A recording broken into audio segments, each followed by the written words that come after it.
বন্ধুরা, আজকে আমরা শিখব থামপট থেকে। তো আমরা যখন শিকড় বেরিয়ে গেছে তলা দিয়ে আমরা 4 ইঞ্চি পটে প্রতিস্থাপন করে ফেলেছি।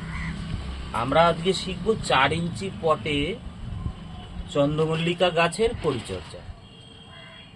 আচ্ছা, আমরা প্রথমে তো থামপট থেকে 4 ইঞ্চি পটে লাগিয়ে দিয়েছি গাছ।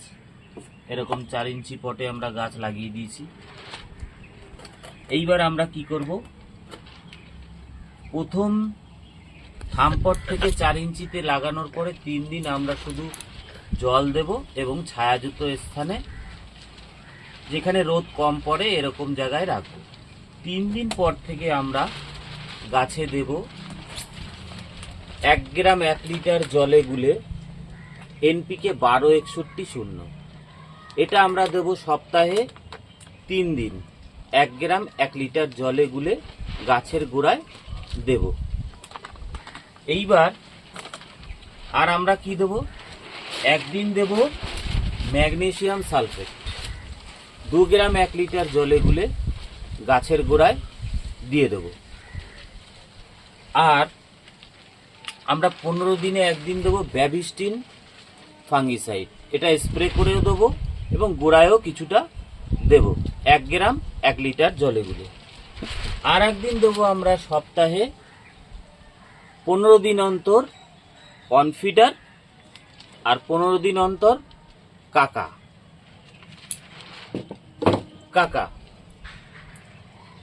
এটা যে সপ্তাহে দেব কাকা, যে সপ্তাহে দেব তার পরের সপ্তাহে দেব আমরা কনফিডার। তাহলে আমাদের 15 দিন অন্তর দেওয়া হয়ে যাবে। এটা দেব 1 লিটার জলে 1 ml, আর এটা দেব 1 লিটার জলে 1 ml দিয়ে স্প্রে করে দেবো। আচ্ছা, আর 15 দিনে দেব আমরা এই মাইক্রোনিউট্রিয়েন্ট বায়োভিটা এক্স। যে কোনো মাইক্রোনিউট্রিয়েন্ট আপনারা দিতে পারেন। বায়োভিটা এক্স দিতে পারেন, মোবোমিন, অ্যাগ্রোমিন, সুপার সোনাটা, যেটা আপনাদের কাছে অ্যাভেলেবেল আছে সেটা দিতে পারেন। আর তার সঙ্গে এই যে আমরা কাকা অথবা কনফিডার, এই দুটো জিনিস যে আমরা পেস্টিসাইড যে ইউজ করব, তার সঙ্গে আমরা এই যে সিলিকনযুক্ত যে আঠা, এইটা আমরা এর সঙ্গে ইউজ করব।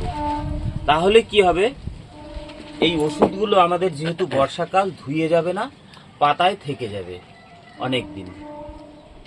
আর আমরা আর একটা জিনিস সেটা হচ্ছে যে আমরা এই টবগুলোকে কখনোই এরকম ছাদের উপরে এইভাবে রাখবো না। আমরা এরকম 3টে যে কোনো রকম টব ভাঙা হোক বা মার্বেলের টুকরো হোক এক সাইজের দিয়ে তার উপরে রাখবো। না হলে কি হচ্ছে, যেহেতু বর্ষাকাল প্রচুর বর্ষা হচ্ছে, আমাদের এই ছাদে যে জল পড়ছে সেটা টবে ধরে নিয়ে শিকড়ের জল জমে গিয়ে গাছটার শিকড় নষ্ট হয়ে যাচ্ছে, পাতায় কালো স্পট আসছে, যার ফলে গাছটা মৃত্যুর কোলে ঢলে পড়ছে। এবার আমরা এই পরিচর্যাটা, এই যে 1261-0, এই যে সপ্তাহে 3 দিন আমরা দেবো 1 লিটার জলে 1 গ্রাম দিয়ে গোড়ায়, এটা চলবে 21 দিন। 21 দিন পর্যন্ত এটা চলতে থাকবে। আর একটা জিনিস আমরা দেব, সেটা হচ্ছে যে 10 দিনে একবার আমরা এনপিকে 20-20-20 বা 19-19-19 একবার আমরা স্প্রে করে দেব। 21 দিন পরে আমরা যেটা দেব সেটা হচ্ছে যে সুফলা 15-15-15। এটা খুব সহজেই গুলে যায় আর যে কোনো সারের দোকানেই পাওয়া যায়।